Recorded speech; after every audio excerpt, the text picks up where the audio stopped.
Meus amigos, será que os fundos imobiliários estão baratos? Mais especificamente aqui, os fundos imobiliários de tijolo. Será que eles estão bem descontados mesmo? Quanto tempo será que vai durar essa oportunidade nos fundos de tijolo? O que você acha, Léo? O fundo imobiliário de tijolo está barato ou não? Tá barato. Tem que comprar fundo imobiliário ou investir em imóveis, comprar imóveis financiados? Fundo imobiliário sempre, Por quê? porque eu assisto os vídeos do Bado Vieira. Muito bem, a gente já pode colocar o Léo aqui, vou me aposentar. Mas enfim, será que os fundos de tijolo estão baratos mesmo? Quanto tempo será que vai durar essa janela de oportunidade? Quais fundos estão descontados e podem ser boas oportunidades de ganho de capital, de bons dividendos também no médio e longo prazo? Relaxa que a gente vai ver tudo isso, já comenta aqui embaixo se você investe em fundos imobiliários, quais fundos que você comprou recentemente, em quais ativos que você está de olho. Eu estou curioso, inclusive, para saber a opinião de vocês. Sempre está saindo coisa muito interessante aqui nos comentários, a galera está mandando muito bem, mas será que é oportunidade mesmo isso? Ou com a renda fixa pagando tão bem, investir em fundos imobiliários seria meio que inventar moda agora, correr risco sem necessidade?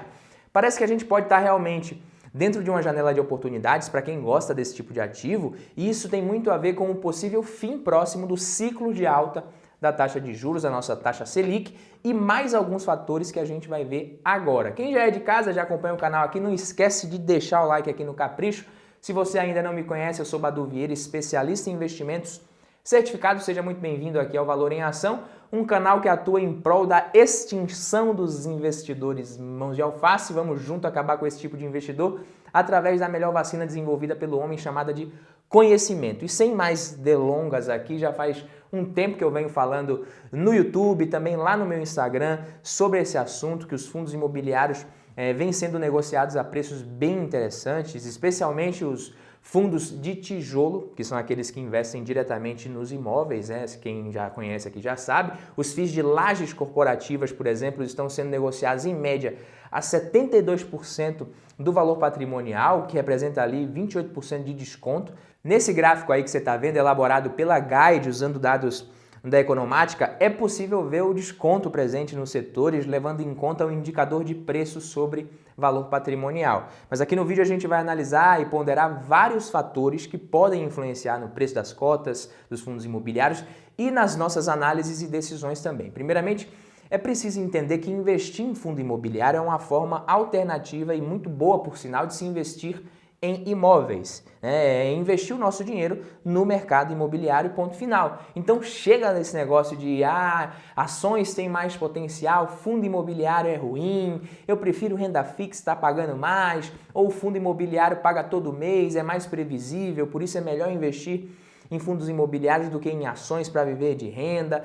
Para de ficar comparando uma coisa com a outra, sendo que são investimentos diferentes, com características bem diferentes, para investidores com perfis diferentes, em momentos diferentes, com objetivos diferentes também.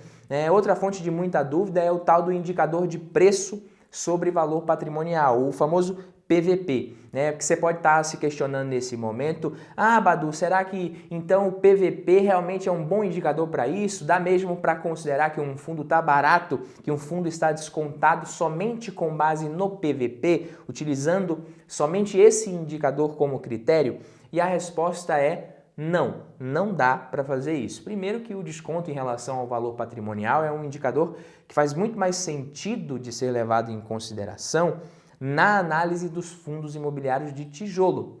Nos fundos de papel, por exemplo, que não investem em imóveis diretamente, não faz muito sentido você comprar e vender com base nisso, né? Por um preço que fuja muito, na verdade, do valor patrimonial, entende? É claro que existem algumas particularidades, principalmente, né, por conta da maneira como é feita a marcação a mercado desses títulos presentes no portfólio de um fundo de papel, de um fundo de recebíveis, e o investidor mais experiente que fica mais atento a esses detalhes, ele pode eventualmente identificar alguma oportunidade e até mesmo a chance de uma possível arbitragem, mas em geral os FIIs de recebíveis são negociados a preços bem próximos do valor patrimonial, com o indicador ali quase sempre oscilando um pouquinho para cima ou uma besteirinha abaixo de 1. Tanto que no gráfico que eu mostrei agora há pouco no começo, os fundos de recebíveis estavam praticamente sem desconto nenhum, a 0,98 vezes o valor patrimonial. Por outro lado, é bem comum você ver os investidores e analistas olhando mais para esse indicador quando a gente fala de fundos imobiliários de tijolo, tá? Então, Badu, no caso dos FIIs de tijolo, então é só usar o PVP, né, que não tem erro. Se tiver abaixo de 1, tá barato, se tá acima de 1, tá caro, não é isso? Também não é assim, não é tão simples assim. Para te falar a verdade, se a coisa fosse tão simples, seria fácil demais virar analista de fundos imobiliários. Existem vários fatores que podem tornar um fundo de tijolo uma boa opção, mesmo sendo negociado acima do valor patrimonial, e outras vezes o fato de um fundo ser negociado com desconto significa que pode ter muito risco envolvido ali, entende? Além disso, também deve ser levado em conta as fases do ciclo imobiliário para entender possíveis distorções na precificação de mercado. Então, um ciclo imobiliário completo ele é dividido em 4 fases. Você tem a recuperação, a expansão, a oferta em excesso, tem uma fase que é assim, e a recessão. Então, resumindo um pouquinho essa brincadeira aqui, o que acontece? A última fase é a fase de recessão, que é quando a oferta excede muito a demanda, e aí os donos de imóveis muitas vezes até reduzem o aluguel para conseguir atrair novos inquilinos ou só para não perder os inquilinos que eles já têm. E essa fase não é boa, por exemplo, para o proprietário de um imóvel que por algum motivo precisa vendê-lo, tá? Se ele precisar vender nessa fase, ele vai muito provavelmente ter que vender barato. Por outro lado, as recessões oferecem boas oportunidades para quem pode e sabe comprar imóveis e fundos imobiliários de qualidade por preços muito bons. Então, fundos de hotéis, de shopping, você deve lembrar, sofreram muito no auge da pandemia. E até aqui, beleza, né? Isso aqui é crise brava no segmento, pode acontecer, ninguém ia conseguir adivinhar que a gente ia ter uma pandemia, mas depois da recessão, que é a última fase, vem a fase de recuperação, que é a primeira. A fase de recuperação geralmente começa depois de um longo período de queda na atividade de construção civil, e aí se uma galera parou de construir por um tempo, significa que em algum momento vai faltar imóvel se a procura voltar a aumentar. Ou seja, se você está com um raciocínio rápido aí, você já deve ter concluído que esse pode ser um bom momento para investir em imóveis ou em fundos imobiliários abaixo do valor justo de mercado. É claro que o investidor que optar por essa estratégia, ele tem que saber que ele vai precisar segurar esses ativos por tempo suficiente, pois ele só vai colher um retorno bacana nos investimentos quando o mercado em geral começar a se recuperar de fato e valorizar esses bons imóveis que já estão prontos, imóveis que estão nos portfólios muitas vezes dos melhores fundos de tijolo do país e que tendem a se valorizar antes de que fase? Se você respondeu fase de expansão, você acertou, que é quando o número de novas construções tende a aumentar, valorizando os imóveis também que já estão prontos. Mas quando que isso vai acontecer? Quando que o número das construções vai voltar a aumentar? Não dá para saber, tá? E aí que está a incerteza de tudo isso, né? Além de todo esse papo de ciclo imobiliário, esse mercado ele envolve a necessidade pesada de crédito, o que aumenta ainda mais a característica cíclica do negócio. Você tem o ciclo imobiliário em paralelo ao ciclo de crédito. É como se o setor fosse cíclico ao quadrado, entende? O negócio é bem cíclico mesmo. E o mercado de crédito, ele tem tudo a ver com a taxa Selic, que nesse momento está bem elevada, você já deve ter percebido. E dentre outras coisas, é uma virada nesse ciclo de alta dos juros que pode destravar valor, principalmente nos fundos imobiliários de tijolo. Calma que eu já vou explicar isso daqui também, mas antes eu preciso te contar outra coisa que vai tornar tudo isso também muito mais claro. E se você ficou até aqui no vídeo, para a gente não perder o nosso costume aqui, comenta aqui embaixo, hashtag até o final. Só os fortes ficam até o final. Eu quero saber se você ficou, para a gente trocar uma ideia aqui nos comentários. E voltando para o tema, recentemente, o que está acontecendo basicamente? A gente está vendo um aumento no custo de construção e, consequentemente, no custo de reposição dos imóveis de qualidade. E aí você pode me perguntar, Badu, mas isso não deveria valorizar as cotas dos fundos imobiliários de tijolo? Por que elas não saem do lugar? O que está acontecendo, né? Porque um fundo imobiliário, ele não é o seu imóvel, né, que você não aceita vender de jeito nenhum por um preço mais baixo que o preço que você comprou. O ser humano é assim, a não ser que você esteja com a corda no pescoço mesmo, precisando de dinheiro. Mas ninguém compra um imóvel e depois vende mais barato. Só que os FIIs são ativos de renda variável negociados em bolsa. E aí, com todo esse cenário de inflação global, taxas de juros subindo pra caramba no Brasil e mundo afora, a Selic alta, ela acaba impactando sim o preço dos fundos imobiliários no mercado. Isso porque com a Selic alta, a renda fixa se torna muito mais atrativa, aparentemente, e esses momentos acabam afastando muita gente da renda variável, fazendo com que os ativos acabem sofrendo justamente no preço. Muitos investidores olham apenas o dividend yield dos fundos imobiliários e comparam cegamente com o retorno nominal atual das aplicações de renda fixa. Eu já falei no vídeo passado por que fazer isso é uma burrice, depois você dá uma olhada no vídeo anterior, mas é assim, na prática, os investidores com ascendência em mão de alfacismo, eles comparam o dividend yield de um bom fundo de tijolo com a taxa Selic e meio que esquecem do potencial de valorização dos imóveis do fundo, né, que é muito importante. E aí ficam achando que qualquer CDB meia boca com vencimento de 1, 2, 5 anos é a coisa mais interessante, a melhor coisa do mundo. E caso você não tenha notado ainda, o preço das cotas dos fundos imobiliários na bolsa, ele acaba tendo muito mais ligação mesmo com as expectativas com relação ao comportamento da curva de juros. Por isso é normal que por um tempo o preço ali acabe descolando do valor patrimonial nos fundos de tijolo. E nessas horas, meu caro, na verdade não só nessas horas, como sempre, né? Você se dá bem se optar por não seguir o comportamento de manada. E aí, quem está preparado e sabe analisar bem, consegue comprar bons ativos a ótimos preços. Definitivamente, esses momentos de crise e incerteza são os melhores para se acumular capital em renda variável, né? Quando os juros estão altos e os ativos estão geralmente bem descontados. Não só nos fundos imobiliários, mas nas ações também, como a gente está sempre falando aqui. Só que isso não é para qualquer um, não é para qualquer investidor, justamente porque os momentos de crise e incerteza são caracterizados por crise e incerteza, pegou? Só que a verdade é que, historicamente, o mercado de fundos imobiliários ele costuma se antecipar em torno de 6, 8 meses ali a redução da taxa Selic pelo Banco Central. Eu não estou querendo adivinhar nada, não tome decisões com base nisso, nessa informação, não é uma previsão. Isso aqui é apenas estatística, né? Mais conhecida também como o terceiro tipo de mentira.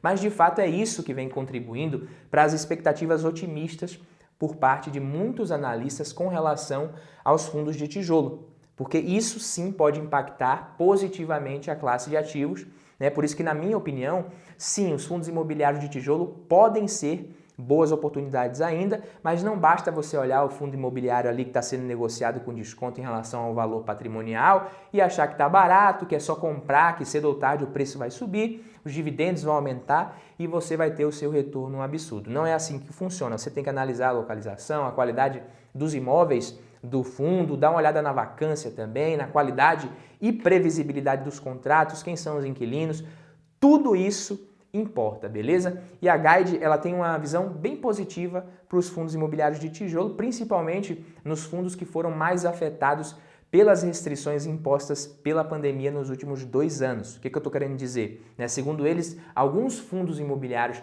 bem descontados hoje são uma boa oportunidade para ganho de capital e que se trata também de uma janela que deve beneficiar principalmente os investidores que forem mais pacientes. Como eu disse, não dá para adivinhar. Eles destacaram 8 fundos imobiliários interessantes de acordo com o desconto e que possuem bons fundamentos também, segundo eles. Vamos ver alguns desses fundos aqui, entender um pouquinho do racional por trás das análises. Não se trata de um vídeo patrocinado, nem coisa do tipo, tem nada a ver, mas é preciso citar a fonte dessas informações, que é uma matéria do InfoMoney com base no relatório da Guide. Beleza? Eu estou deixando também o link aqui na descrição do vídeo se você quiser dar uma olhada e dar uma conferida lá na matéria completa. Os fundos mencionados no relatório foram o VISC11, o Vinci Shopping Centers, PVP de 0,88 no momento que eu estou gravando esse vídeo.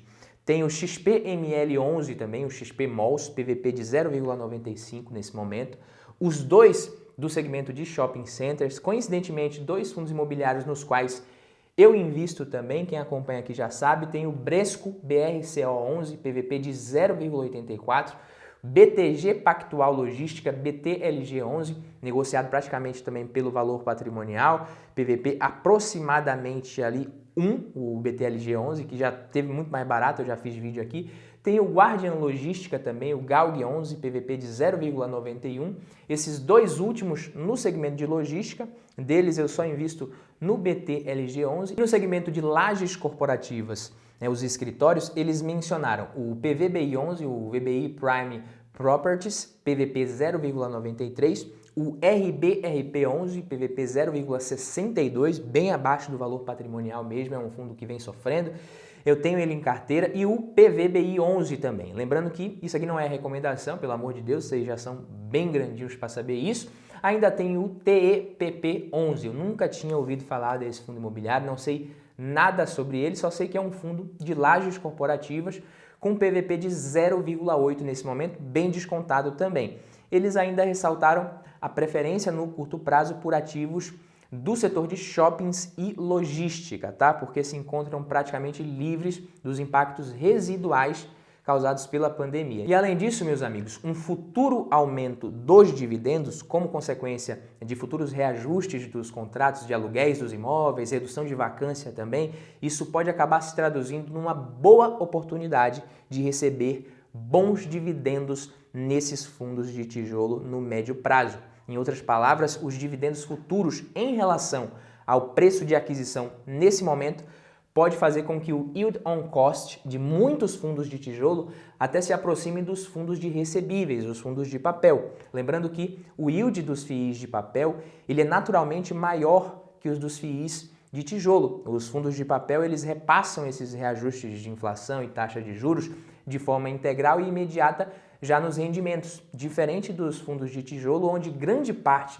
desse retorno acontece através da valorização do preço das cotas e dos reajustes nos contratos no médio e longo prazo. Então, na minha opinião, e muitos de vocês já devem saber, inclusive, eu acho que o que resolve a vida do investidor não é saber qual que é o melhor ativo, o que ele tem que comprar naquele momento, qual é a melhor ação, o melhor fundo imobiliário, a melhor criptomoeda da vez. Não é isso que vai resolver sua vida, isso para mim também não existe, não tem como você ficar sabendo isso.